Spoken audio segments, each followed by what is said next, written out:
বুধ এবং শুক্রের মহামিলনে তৈরি হচ্ছে রাজযোগ। এই রাজযোগ তৈরি হবে 27শে জুলাই থেকে এবং থাকবে 21শে আগস্ট পর্যন্ত। এই সময় রাজযোগে রাজলক্ষ্মী যোগ তৈরি হচ্ছে লক্ষ্মী এবং নারায়ণের।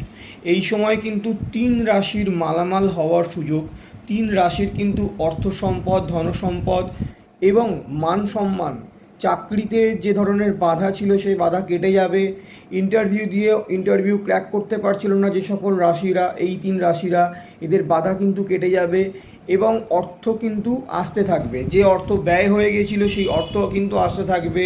কোনো লোন যদি আপনারা পাওয়ার জন্য কোনো রকম চেষ্টা করে থাকেন, সেই লোন পাচ্ছিলেন না, সেই লোন কিন্তু আপনি পেতে পারেন। অর্থ কিন্তু আপনার ঘরে আসতে পারে এবং অর্থের কিন্তু যোগ রয়েছে। এবং সবথেকে বড় কথা, আপনার যদি সম্পত্তি কেনার জন্য অনেক দিন ধরে কোনো পরিকল্পনা করে থাকেন এবং সেই সম্পত্তি আপনি কিনে উঠতে পারছেন না, এই সময়টি খুবই ভালো সময়। এই সময় কিন্তু সম্পত্তি ক্রয় করার কথা চিন্তা করতে পারেন। এই 3টে রাশি কী কী?